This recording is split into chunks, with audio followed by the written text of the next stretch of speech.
ಎಲ್ಲರಿಗೂ ಸ್ವಾಗತ. ಇಂದು ನಾವು ಲೂಕನ ಶುಭ ಸಂದೇಶದಿಂದ ಒಂದರ ಪಕ್ಕದಲ್ಲೇ ಬರುವ 2 ಕಥೆಗಳನ್ನ ಸ್ವಲ್ಪ ಆಳವಾಗಿ ನೋಡೋಣ. ಮೊದಲನೆಯದು ಒಬ್ಬ ಶ್ರೀಮಂತ ಗಿಡ್ಡ ಮತ್ತೆ ಎಲ್ಲರೂ ದ್ವೇಷಿಸುವ ಒಬ್ಬ ತೆರಿಗೆ ವಸೂಲಿಗಾರನ ಕಥೆ. ಹೌದು, ಅವನು ಯೇಸುವನ್ನು ನೋಡೋಕ್ಕಾಗದೆ ಒಂದು ಮರ ಹತ್ತು ಬಿಡ್ತಾನೆ. ಎಕ್ಸಾಕ್ಟ್ಲಿ. ಅದರ ತೊಟ್ಟು ಪಿನ್ನಾಲೆ ಇನ್ನೊಂದು ಕತೆ ಬರುತ್ತೆ.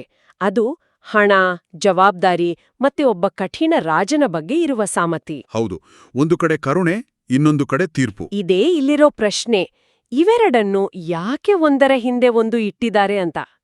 ಸರಿ, ಬನ್ನಿ ಶುರು ಮಾಡೋಣ. ಮೊದಲು ಆ ಮರ ಹತ್ತಿದ ಶ್ರೀಮಂತ ಜಕ್ಕಾಯನ ಕಥೆಗೆ ಹೋಗೋಣ. ಹೌದು, ಈ ಜೋಡಣೆಯೇ ಇಲ್ಲಿರುವ ಕುತೂಹಲಕಾರಿ ಅಂಶ ಅಂತ ಹೇಳಬಹುದು. ಒಂದು ಕಡೆ ಸಮಾಜದಿಂದ ಹೊರಹಾಕಲ್ಪಟ್ಟವರನ್ನು ಹುಡುಕೊಂಡು ಬರುವ ದೇವರ ಕರುಣೆಯ ಕಥೆ. ಇನ್ನೊಂದು ಕಡೆ ನಮಗೆ ಕೊಟ್ಟಿರುವ ಜವಾಬ್ದಾರಿಯ ಬಗ್ಗೆ ಒಂದು ಗಂಭೀರ ಎಚ್ಚರಿಕೆ. ಇವೆರಡು ಒಂದೇ ನಾಣ್ಯದ 2 ಮುಖಗಳಿದ್ದಾಗೆ. ಸರಿ, ಹಾಗಾದ್ರೆ ಈ ಜಕ್ಕಾಯ ಯಾರು? ಕಥೆಯಲ್ಲಿ ಹೇಳೋ ಪ್ರಕಾರ ಅವನು ತೆರಿಗೆ ವಸೂಲಿ ಮಾಡೋರ ಲೀಡರ್ ಮತ್ತೆ ಸಿಕ್ಕಾಪಟ್ಟೆ ಶ್ರೀಮಂತ.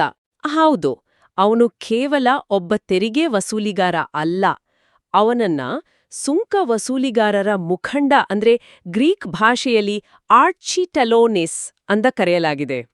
ಓಕೆ. ಅಂದ್ರೆ ಆತ ಆ ಇಡೀ ಪ್ರದೇಶದ ಮುಖ್ಯಸ್ಥ, ರೋಮನ್ರಿಗೆ ಕೆಲಸ ಮಾಡ್ತಾ ತನ್ನದೇ ಜನರಿಂದ ಹಣ ಸುಲಿಯುವ ಒಂದು ಭ್ರಷ್ಟ ವ್ಯವಸ್ಥೆಯ ತುದಿಯಲ್ಲಿದ್ದವನು. ಅಬ್ಬಾ, ಅಂದ್ರೆ ಇವನು ಜನರಿಗೆ ಇಷ್ಟವಾಗದ ವ್ಯಕ್ತಿ ಮಾತ್ರವಲ್ಲ, ಬಹುಶಃ ಆ ಕಾಲದ ಮೋಸ್ಟ್ ಹೇಟೆಡ್ ವ್ಯಕ್ತಿಯಾಗಿದ್ದಿರಬೇಕು. ಖಂಡಿತ.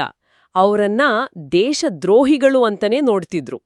ಅದಕ್ಕೆ ಅವನ ಹೆಸರು ಜಕ್ಕಾಯ ಅನ್ನೋದು ಇನ್ನೂ ವ್ಯಂಗ್ಯ. ಯಾಕೆ?